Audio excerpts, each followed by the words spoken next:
If you're a pilot, you know ForeFlight isn't just some app on your iPad.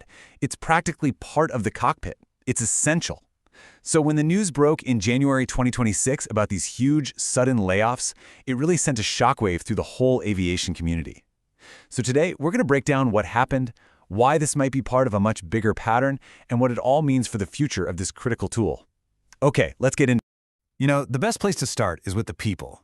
Online, you could see former employees talking about how sudden and impersonal it all was. And this quote from those discussions, wow, it just hits home, doesn't it? It gets right to the heart of the biggest fear, this abrupt loss of institutional knowledge. We're talking about years of expertise, the kind of deep knowledge about FAA rules or coding for specific hardware that you just can't replace overnight. It's the stuff that makes the app what it is, the thing pilots trust. And look, the sheer scale of this is, well, it's pretty staggering. The numbers flying around online and in aviation circles suggested that somewhere between 40 and 50% of the entire company was let go. I mean, this wasn't just some minor trim around the edges. This was a massive cut, and it seemed to affect just about every team in the company. Okay, so here's the game plan for how we're going to tackle this. First, we're going to look at the layoffs themselves. Then we'll zoom out a bit and talk about the business strategy behind it, what's often called the private equity playbook. After that, we'll see if we've seen this movie before, and then we'll really focus on what this means for pilots. Finally, we'll wrap up by asking what the future really holds for ForeFlight. All right, first up, let's dig into what actually happened with these layoffs back in early 2026. So to really get what's going on, you gotta rewind the clock just a few months.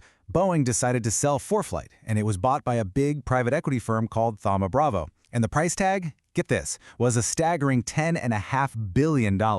That change of hands, that's the key to everything that happened next. And no surprise, right after the layoffs, two totally different stories started popping up. On one side, you had the official PR spin, right? It was all about strategic changes and focusing on innovation.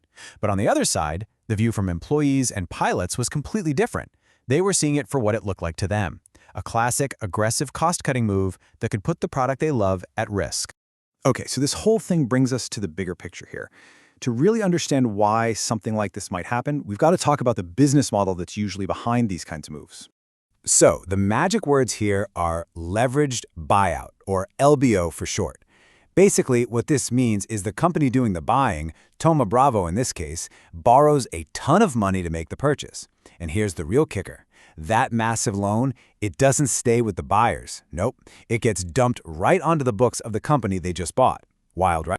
And this whole thing, it usually follows a pretty standard playbook. Step 1, you buy the company using all that borrowed money. Step 2, you immediately start slashing costs, and yep, that often means layoffs, to free up cash. But that cash isn't for, making the product better. It's to start paying off the giant loan they used to buy the company in the first place. The end game?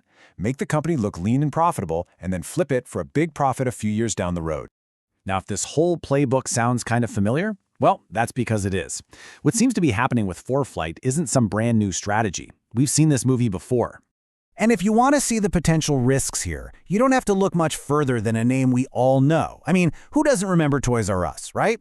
They were bought in an LBO, and for more than a decade, all their profits were funneled into paying off that debt instead of, say, updating their stores or building a decent website. What happened? They just couldn't keep up, filed for bankruptcy, and 33,000 people lost their jobs. It's a classic cautionary tale. And look, this isn't just something that happens to big box stores. We've seen this exact same pattern play out in the software world over and over again. A company gets acquired, and pretty soon after, there's a big announcement about layoffs to streamline operations. So you can see why the ForeFlight community is so worried, right? They're watching a script they've seen before unfold in their own industry. Okay, so that's the business side of things. Let's bring this all the way back to the cockpit.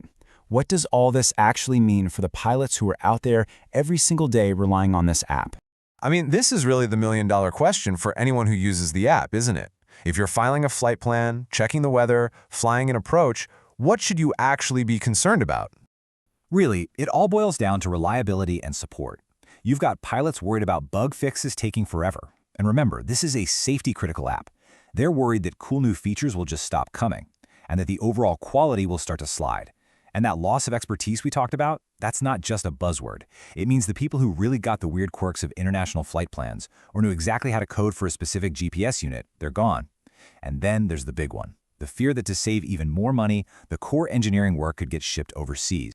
But There is another side to this coin, and it's a really powerful one: inertia. Let's be honest, if you're a pilot, switching your whole workflow is a huge pain. You got to learn a new system, move your logbooks. It's a big deal. So a lot of pilots are probably just going to stick with ForeFlight unless things get really bad.